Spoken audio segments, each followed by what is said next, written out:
Start कर दें बच्चे। एक्चुअली थोड़ा टेक्निकल इश्यू आ रहा है, बार बार ये हैंग हो रहा है मेरा सिस्टम। ट्राई करते हैं क्लास। तो मैं बात कर रहा था किसमें, टाइप ऑफ एडजॉर्प्शन की। एडजॉर्प्शन तक आपने समझ लिया होगा, एडजॉर्प्शन ऑब्जॉर्प्शन का डिफरेंस हमने किया था लास्ट में। So next is types of adsorption.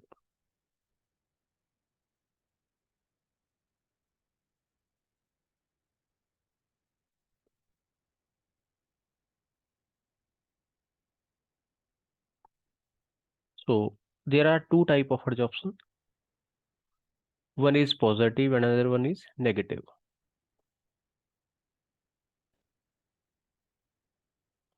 Positive adsorption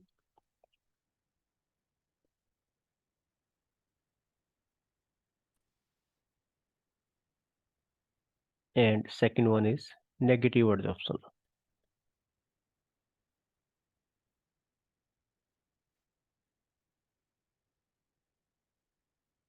होता क्या है पॉजिटिव एडजॉर्प्शन और नेगेटिव एडजॉर्प्शन, वहीं से एकदम से हम क्लियर कर लेंगे।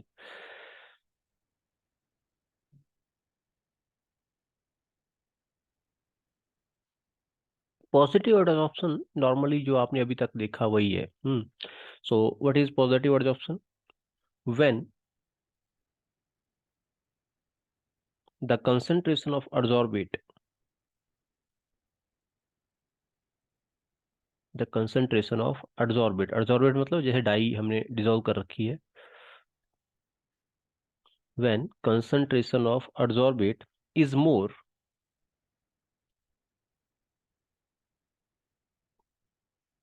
On the surface of adsorbent,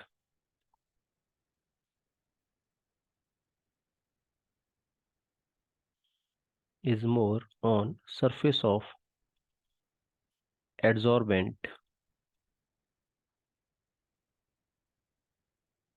than in bulk,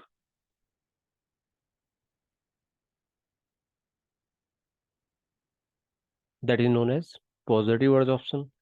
और इसके अपोजिट अगर होएगा, when concentration of adsorbate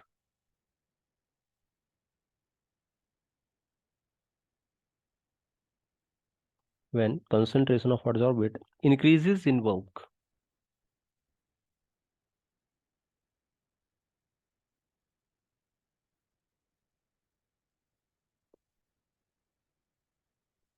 after adsorption, then it is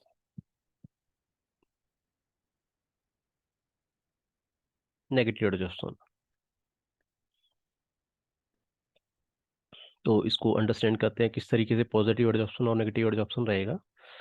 let us consider हमारे पास एक कंटेनर है, उसके अंदर हमने क्या डाल दिया, इंक डाल दी। अ, मैं रेड कलर से इंक को प्रेजेंट कर रहा हूँ। This is ink.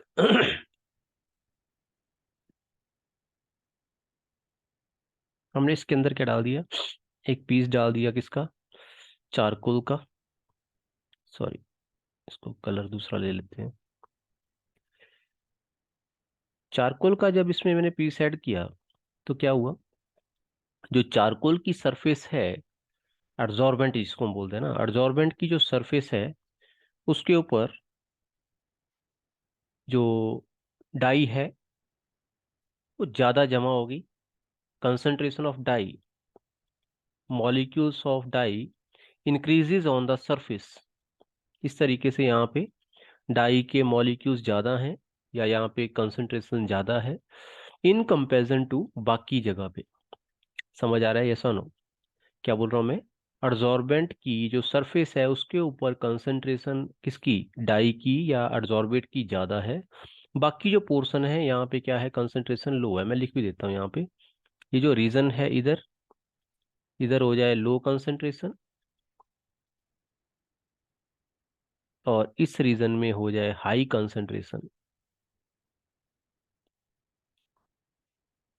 Of what, adsorbent, adsorbate sorry. क्या, जहां पे एडजॉर्बेंट आपने डाला उस रीजन में कंसंट्रेशन ज़्यादा हो जाए किसकी, एडजॉर्बेट की, और बाकी रीजन में एडजॉर्बेट की लो कंसंट्रेशन हो जाए, है ना। मतलब सीधी सी बात, जैसे नॉर्मली होता है ज़्यादातर केसेस में कि जैसा कि मैंने आपको बताया था कि पानी में कलर डाला हुआ था, हमने चारकोल डाला, तो चारकोल की वजह से जो सॉल्यूशन है उसका कलर क्या हो गया, फेंट हो गया, थोड़ा डिक्रीज कर गई कंसंट्रेशन, तो उसको हम बोलेंगे पॉजिटिव एडजॉर्प्शन।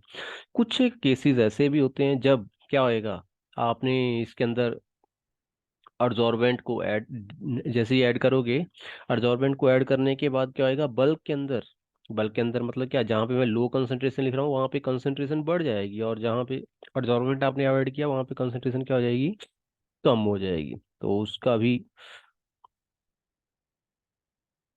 एग्जाम्पल अगर मैं दूं,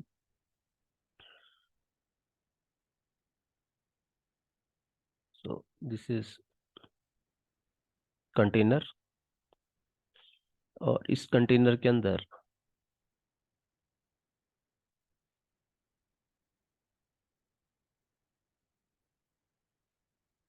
पोटाशियम क्लोराइड का सॉल्यूशन हमने बना दिया।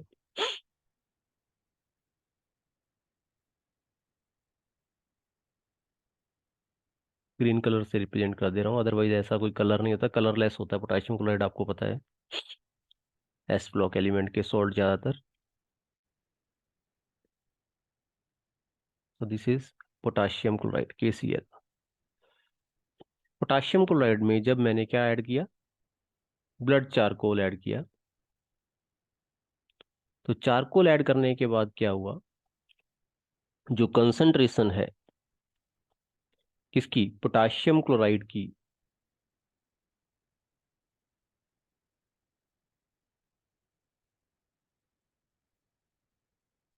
है ना, पोटाशियम क्लोराइड की जो कंसंट्रेशन है कहाँ पे, बाकी रीजन में यहाँ पे ज्यादा होएगी, ऐसे लिख देता हूँ, हाई कंसंट्रेशन, और इस रीजन में क्या होएगी, कम होएगी, लो कंसंट्रेशन। लेकिन ये किसके लिए, डाइल्यूट KCl के लिए है। डाइल्यूट सॉल्यूशन अगर आप पोटाशियम क्लोराइड का लेते हो और उसमें क्या डाल देते हो, चारकोल ऐड कर देते हो, है ना, तो ये क्या करेगा, नेगेटिव डिविएशन शो करेगा। लेकिन सेम चीज अगर आप कंसंट्रेटेड पोटाशियम क्लोराइड के साथ करते हो तो वो पॉजिटिव डिविएशन शो करता है। तो ये भी समझने बड़ी बात है कि सेम सॉल्यूट अगर आप यूज कर रहे हैं दो सॉल्यूशन में, लेकिन कंसंट्रेशन वेरी करते हैं, तो उस केस में जैसे मैं पोटाशियम क्लोराइड का ही एग्जांपल दे रहा हूँ, जब आप चारकोल ऐड करोगे लो कंसंट्रेशन सॉल्यूशन लेके तो नेगेटिव डिविएशन, और अगर हाई कंसंट्रेशन लेके तो फिर क्या आएगी, positive deviation, positive sorry adsorption. Clear है, ये सुनो। Yes, sir.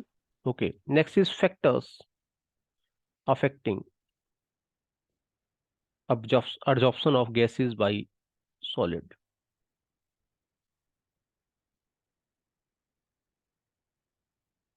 factors affecting absorption of gases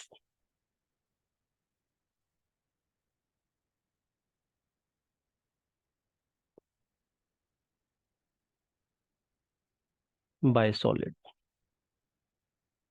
कौन कौन से फैक्टर हैं जो सॉलिड के ऊपर जो गैसेस का एब्जॉर्प्शन है उसको अफेक्ट करते हैं। तो बात करते हैं सबसे पहले, first is nature and surface area of absorbent.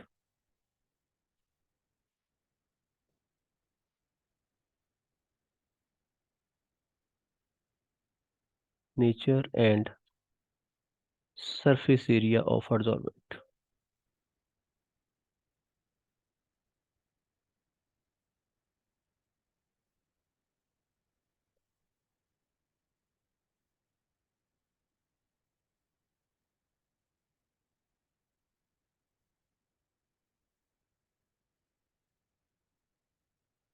So जैसे कि हमने बात करी एब्जॉर्प्शन की, तो अलग अलग जो सब्सटेंस है वो अलग अलग एड्सॉर्प्शन को, मतलब अलग अलग अमाउंट में एड्सॉर्प्शन को क्या करेगा, कराएगा, है ना। सिंपल सी बात है, एक ही मतलब जैसे चारकोल की ही मैं बात करूँ तो चारकोल भी क्या अलग अलग टाइप का चारकोल हमारे पास है, वुड चारकोल है, बोन चारकोल है, अभी हमने ब्लड चारकोल की बात करी। ऐसे चारकोल की ही अलग अलग वैरायटीज हैं, और अलग अलग जो चारकोल है उसके अंदर भी क्या कैपेसिटी ऑफ अब्जॉर्प्शन क्या है, अलग अलग है। ठीक है। सो यहाँ पे मैं बात कर देता हूँ that there is observation that some gases absorb to different extent by different solid at the same temperature. Okay, क्या बोला मैंने? सेम टेम्परेचर आपके पास कंडीशन है, आगे टेम्परेचर का भी इम्पैक्ट है, इसीलिए टेम्परेचर को यहाँ पे सेम बोल रहा है। सेम टेम्परेचर, सेम गैस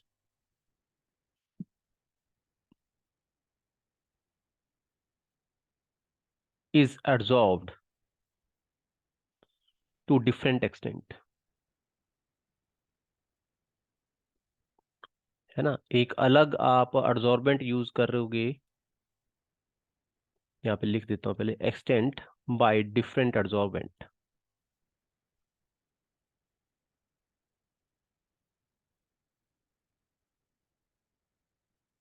इस चीज को समझते हैं क्या बोलना चाहता है यहाँ पे।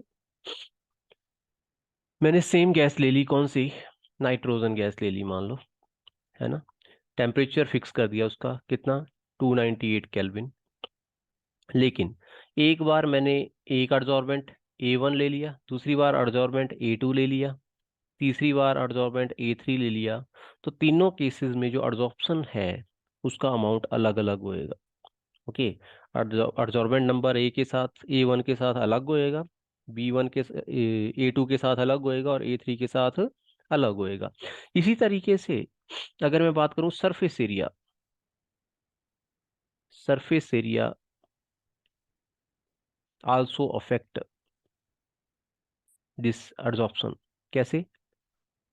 with increase in surface area adsorption increases,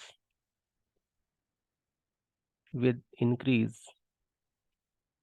in surface area adsorption also increases।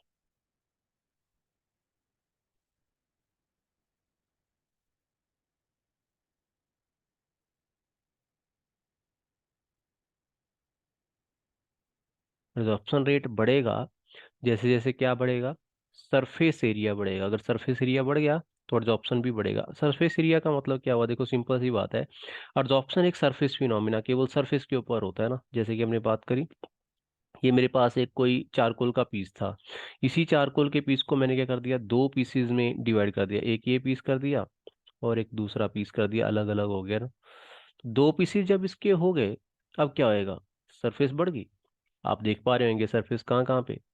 पहले तो सिंपल ये सरफेस थी, ये सरफेस थी, और ये सरफेस थी, एज वेल एज ये, जहाँ पे एडजॉर्प्शन हो सकता था। लेकिन अभी सरफेसेस का नंबर ही बढ़ गया, इधर को तो लेंथ उतनी ही रहेगी, क्योंकि एक ही पीस को आपने दो में डिवाइड किया, तो वो थोड़ा दूर है, लेकिन फिर भी क्या, लेंथ तो है ही है उतनी। ये भी लेंथ उतनी ही रहेगी, ये लेंथ भी, ब्रेड्थ भी उतनी ही है, इधर को भी, इधर को भी। फिर इंक्रीज क्या किया, आप देख पा रहे होंगे क्या चीज इंक्रीज करी, ये दो सरफेसेस हैं, ये और ये इंक्रीज कर जाएगी। तो मतलब क्या, जितना ज्यादा आप किसी सब्सटेंस को पाउडर्ड फॉर्म में, इसीलिए हम चारकोल को जब भी यूज करते हैं पाउडर्ड फॉर्म में यूज करते हैं, क्योंकि जितना ज्यादा सरफेस एरिया उतना ही एड्जॉर्प्शन का रेट होएगा। क्लियर हो गया? क्योंकि सरफेस के ऊपर चिपकना है ना Yes. इसने, जो भी सब्सटेंस एड्जॉर्बेट रहेगा वो चिपकेगा कहाँ पे, सरफेस के ऊपर। जितनी ज्यादा सरफेस उतना ही ज्यादा adsorption. Next is nature of gas being adsorbed. Second one is nature of gas being adsorbed.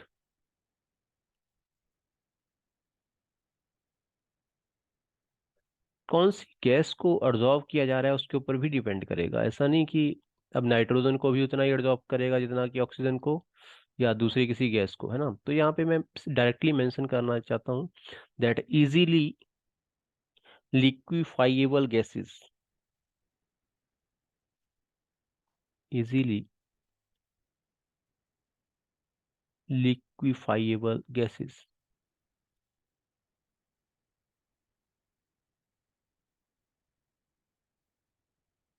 are adsorbed more than other gases. कुछ एक गैसेस ऐसी होती हैं जो कि इजीली लिक्विफाई हो जाती हैं, जिनका क्रिटिकल टेम्परेचर क्या होता है, लो होता है, तो उस केस में एड्सॉर्प्शन क्या होएगा, ज़्यादा होएगा इन कंपैरिजन टू उन गैसेस के जहाँ पे उनको इजीली लिक्विफाई नहीं किया जा सकता है। ये सिंपल सा फैक्टर है, मैंने आपको बता दिया। क्योंकि जितनी ज़्यादा इंटरमॉलिक्यूलर फोर्सेस रहेंगी, वैन डर वाल फोर्सेस जिनको हम नॉर्मली डिस्कस करते हैं, उतना ही ज़्यादा क्या होएगा, एड्सॉर्प्शन होएगा। अट्रैक्शन तो रहेगी ना, किसकी, एड्सॉर्बेंट की और एड्सॉर्बेट की, तो उस तरीके से है। जितना ज़्यादा अट्रैक्शन रहेगी या फिर जितना ज़्यादा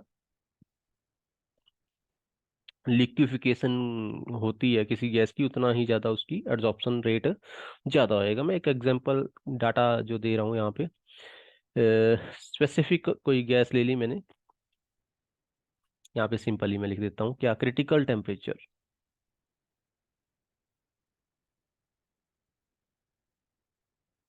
क्रिटिकल टेम्परेचर अगर क्या करेगा, इंक्रीज करेगा, तो ईज ऑफ लिक्विफिकेशन भी क्या करेगी, इंक्रीज करेगी।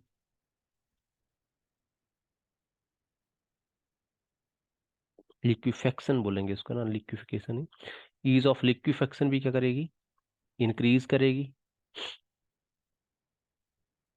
और इसीलिए एड्सॉर्प्शन भी क्या करेगा, इंक्रीज करेगा।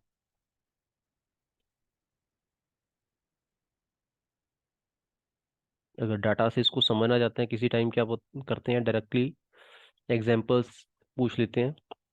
तो मैं यहाँ पे बता दूं आपको, जैसे हाइड्रोजन, उसके बाद nitrogen, carbon monoxide, methane, carbon dioxide, HCl, ammonia,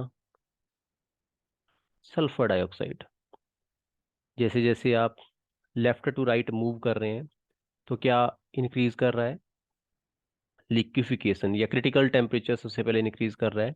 critical temperature increase करेगा तो ईज ऑफ लिक्विफिकेशन इंक्रीज करेगा, और अगर ईज ऑफ लिक्विफिकेशन इंक्रीज करेगा तो एडसॉर्प्शन भी क्या करेगा, इंक्रीज करेगा। ये सिंपल सा फैक्टर है। अगर इसमें डाटा थोड़ा लेना चाहते हैं तो वो क्या, हाइड्रोजन के केस में वॉल्यूम एड्सॉर्ब्ड अगर मैं बात करूं 4.7 इन ml है ना, एड्सॉर्ब्ड वॉल्यूम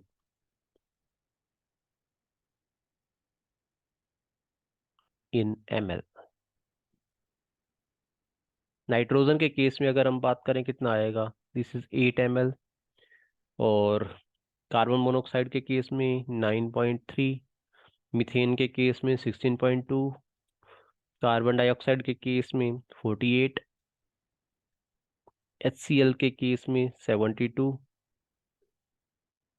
अमोनिया के केस में 181, और सल्फर डाइऑक्साइड के केस में 380 ml। इतना एब्जॉर्ब होएगी किसके साथ, ये सारा डाटा किसके साथ है, 1 ग्राम चारकोल के साथ। हाँ, आपने 1 ग्राम चारकोल डाला तो वो कितनी गैस को एब्जॉर्ब कर पाएगा, सिंगल 1 ग्राम, कितने टेम्परेचर के ऊपर, 288 केल्विन के ऊपर। जो मैंने अमाउंट बताया इसको एब्जॉर्ब कर पाएगा। अब मैं यहाँ पे क्रिटिकल टेम्परेचर को मेंशन कर दूं केल्विन के अंदर, जो हमें लिक्विफेक्शन के बारे में बताता है कितना ज़्यादा इजीली लिक्विफाई हो जाएगी कोई गैस। तो क्रिटिकल टेम्परेचर हाइड्रोजन के लिए है 33, नाइट्रोजन के लिए 126, कार्बन मोनोऑक्साइड के लिए 134, मीथेन के लिए 190, कार्बन डाइऑक्साइड के लिए 304। तो आप देख रहे होंगे जैसे जैसे क्रिटिकल टेम्परेचर बढ़ेगा वैसे वैसे ही क्या, ईज ऑफ लिक्विफेक्शन बढ़ेगा, और वैसे वैसे ही एड्सॉर्प्शन भी, एड्सॉर्प्शन का अमाउंट भी क्या करेगा, इंक्रीज करेगा। यस, यहाँ तक क्लियर है। Yes, sir. कोई पॉइंट इसमें समझ नहीं आ रहा हो तो बता देना। हाँ, next is otherwise temperature, third factor temperature. अगर मैं नॉर्मली आपसे पूछ लूं कि what will be the impact of temperature on absorption, क्या लगता है, if I am going to increase the temperature what तो विल हैपन। इवेपोरेट कर जाएगा तो कम होगा शायद। इवेपोरेट कौन कर जाएगा बच्चे? इवेपोरेशन का तो इधर है ही नहीं फिनोमिना। इंक्रीज इन नहीं, जैसे temperature temperature. Will decrease adsorption. अब ऐसा क्यों हुआ? अब आप बोल रहे थे, बोलो। हाँ बच्चे। Increase in temperature will decrease the adsorption. बताओ क्या बोलना चाहते थे आप? बताओगे कि नहीं? No sir. नो। तो चेक करेंगे इसमें क्या है। सिंपली जो प्रोसेस है, हमने बात करी थी, the process of adsorption is what, endothermic और एक्सोथर्मिक? जी। So, exothermic. एक्सोथर्मिक ना। So if the process is exothermic, इसका मतलब क्या? इसमें हीट की रिक्वायरमेंट है। अगर कोई हीट No, को sir. बाहर फेंक रहा है तो इसका मतलब उसको हीट की रिक्वायरमेंट नहीं है। लेकिन आपने क्या कर दिया? आपने उसको हीट करना शुरू कर दिया, है ना। लीट एटलर प्रिंसिपल याद है? भूल गए? एग्जाम्पल दे के समझाया था, अगर आप भूल गए तो फिर बहुत गड़बड़ है। हाँ। हाँ बच्चे, याद है लीच एटलर प्रिंसिपल? इक्विलिब्रियम चैप्टर के अंदर किया था। नहीं रहा याद? अरे कुछ तो बोलो, याद है भूल गए? अगर भूल गए तो मैं याद दिलाऊंगा फिर, और क्या। नहीं है। No, sir. भूल गए? तो एक एग्जाम्पल दिया था मैंने, क्या गर्मी के दिनों में कमरे में 4 हीटर लगा के आपको पढ़ाना चालू कर दें, है ना। मैं ही मान लो टीचर हूँ, और क्या कर दिया, गर्मी के दिनों में 4 हीटर लगा के, पहले से ही टेम्परेचर कितना 40 के करीब पहुंच रहा है, मैंने हीटर लगा दिए। पढ़ोगे? No, sir. है ना। सर्दी के दिनों में एसी लगवा दिया। हम्म। और चिल्ड कर दिया रूम को बिल्कुल। पढ़ोगे?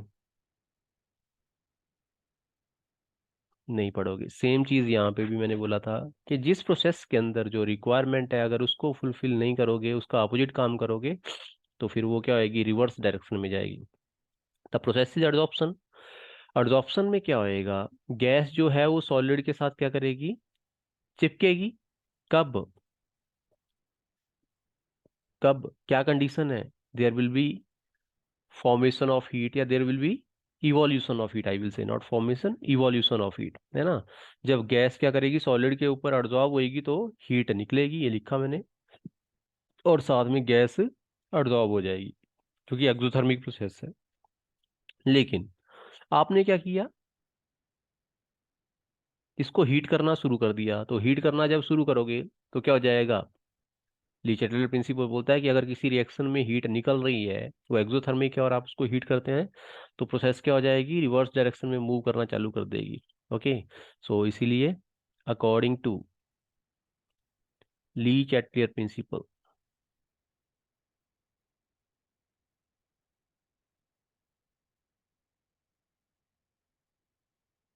what will happen, adsorption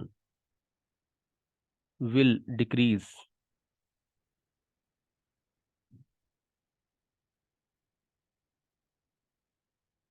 with increase in temperature, या with rise in temperature। जैसे जैसे टेम्परेचर बढ़ाओगे, हीटिंग करोगे, तो डिजॉर्प्शन होएगा, एडजॉर्प्शन नहीं होएगा। क्लियर हो गया? यस और नो? यहाँ पे एक टर्म आती है, टर्म क्या है, heat of adsorption.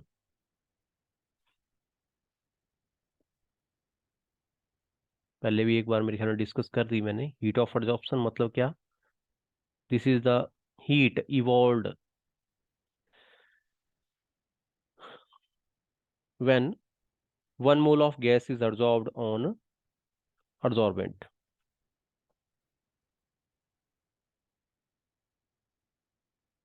Heat evolved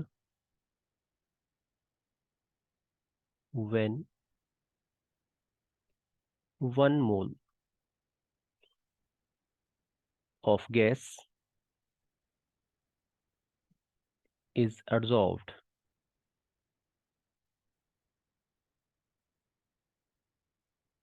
on adsorbent।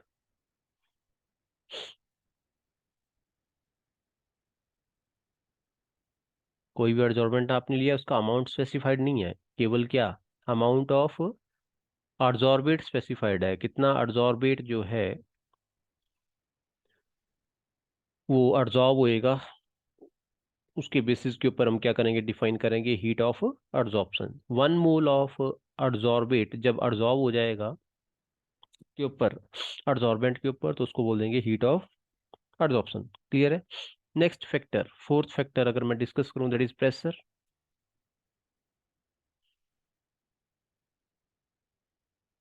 So what is the impact of pressure? अगर कांस्टेंट टेम्परेचर की बात करें, at constant temperature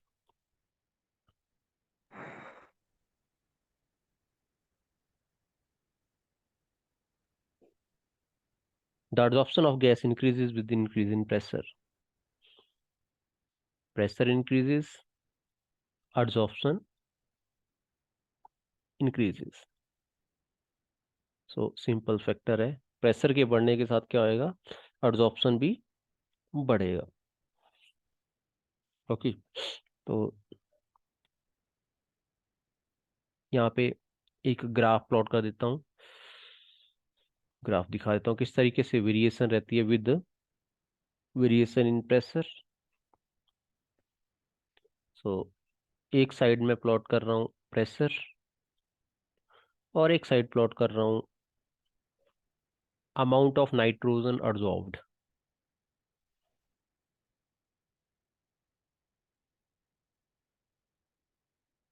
nitrogen absorbed in ml, और एक side pressure in centimetre of Hg और mm ऑफ Hg।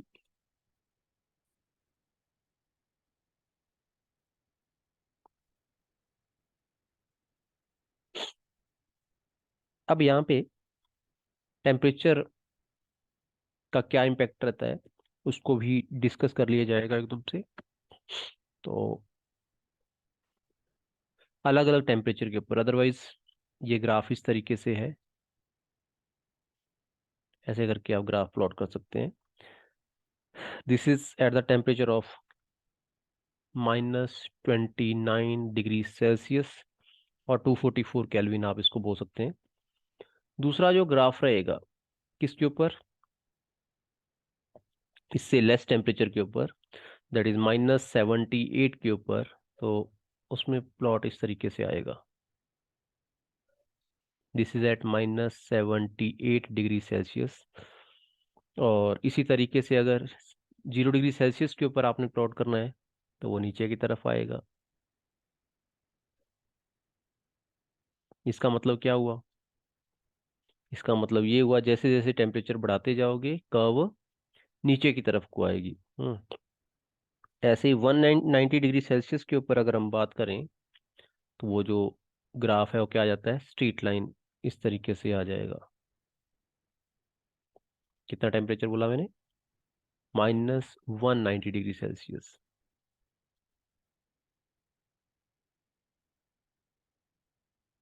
सो इस तरीके से हमारे पास ये जो ग्राफ आ रहे हैं, क्या बोला मैंने, at constant temperature the absorption of gas increases with increase of pressure.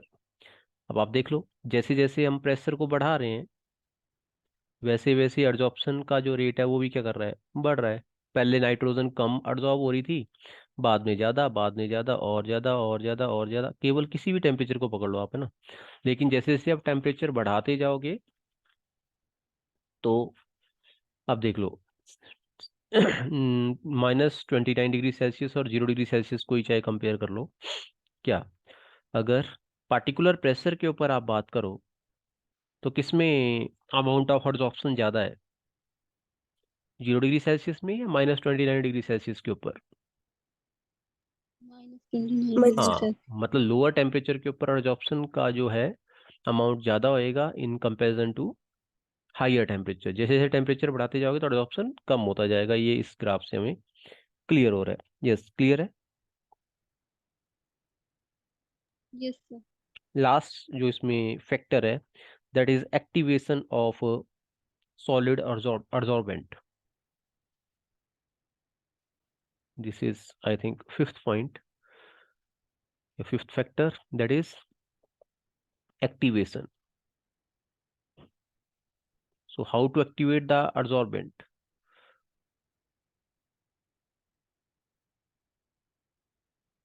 किस तरीके से आप adsorbent को एक्टिवेट कर सकते हैं? एक्टिवेट करने का सिंपल तरीका है, लेट अस कंसीडर आपके पास जो adsorbent नेचुरल स्टेट में आपको मिल रहा है उसके ऊपर पहले से ही कोई सब्सटेंस क्या है, चिपक रखा है।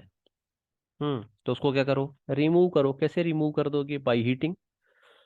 कोई सब्सटेंस ऐसा है जो कि क्या, सरफेस एरिया जिसका ज्यादा है, तो सरफेस एरिया जिसका कम है, तो सरफेस एरिया अगर कम है तो उसको पाउडर कर दो। और इसी तरीके से और क्या किया जा सकता है, हीटिंग करके, मान लो उसमें पोर्स वगैरह हैं तो पोर्स को भी क्या किया जा सकता है, खाली किया जा सकता है, जहाँ जहाँ पे उसमें कोई चीज़ अब्जॉर्ब हो रखी है। तो मैं सारे मेथड आपको बता देता हूँ एक एक करके। How to activate the absorbent, और टू इंक्रीज, एक्टिवेट का मतलब क्या हो गया, to increase the efficiency of it, है ना, increasing the absorbing power. Absorbing power को इंक्रीज करने का सबसे पहला मेथड है, that is by making the surface rough. By making the surface of absorbent rough. पहली चीज तो ये है, आपको क्या करना रहेगा, जो अब्जॉर्बेंट की सरफेस है इसको रफ करना है। कैसे रफ करोगे? इसका तरीका है मैकेनिकल रबिंग या केमिकल एक्शन। मैकेनिकल रबिंग, है ना, किसी चीज को रफ अगर करना हो तो सिंपली क्या, उसको रब कर दो किसी चीज से तो वो क्या हो जाएगी, रफ हो जाएगी। इसी तरीके से, या फिर क्या, किसी केमिकल से उसको क्या करा दो, रिएक्ट करा दो। ठीक है, इस तरीके से। और केमिकल रिएक्शन, केमिकल एक्शन और केमिकल रिएक्शन। सेकंड अगर हम बात करें इसमें, दैट इज बाय सब डिवाइडिंग और by increasing the surface area. एक ही पीस को नंबर ऑफ पीसेस में कन्वर्ट कर देना, तो दैट विल बी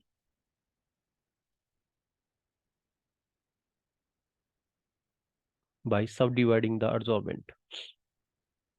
अब्जॉर्बेंट को आपने डिवाइड कर दिया नंबर ऑफ पीसेस में, तो उससे भी क्या हो जाएगा, सरफेस एरिया बढ़ जाएगा। सरफेस एरिया बढ़ेगा तो उसकी एफिशिएंसी क्या कर जाएगी, इंक्रीज कर जाएगी। ओके। और next is by removing,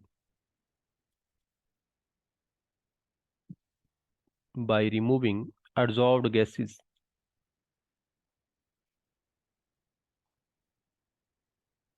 which are already adsorbed there.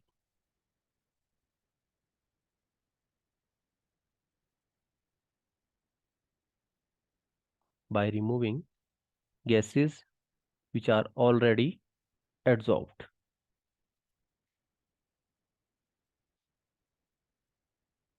Okay, कैसे करेंगे इसको?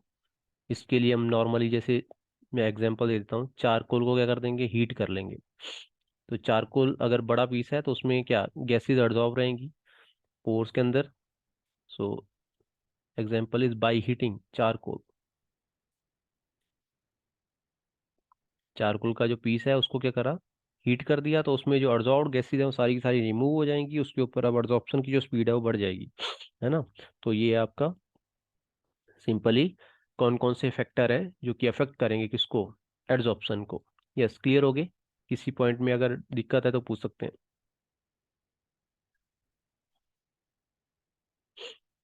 हाँ बच्चे, कोई प्रॉब्लम किसी पॉइंट में?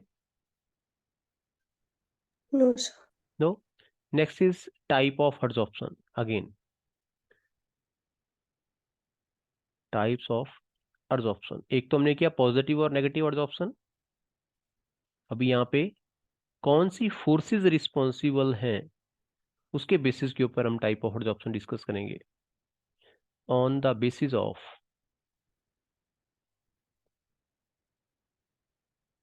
फोर्सेस और अट्रैक्टिव फोर्सेस रिस्पॉन्सिबल।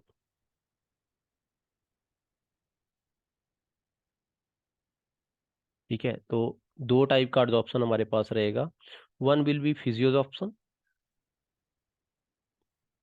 और फिजिकल एडजॉर्प्शन, इसको मैं बोल देता हूँ साफ टर्म ये है ना, फिजिकल एडजॉर्प्शन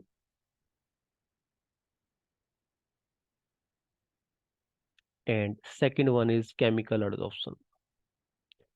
तो इस टॉपिक को हम कल करते हैं, मेरे ख्याल में आज टाइम हो गया है ना, मेरा भी नेक्स्ट लेक्चर रहेगा इसमें, ठीक है, कल इसको कवर करते हैं। आज के टॉपिक में कहीं पे प्रॉब्लम है तो पूछ लेना ना है कोई दिक्कत? No sir. ओके, एंड कर रहा हूँ मीटिंग है ना। Thank you, have a nice day.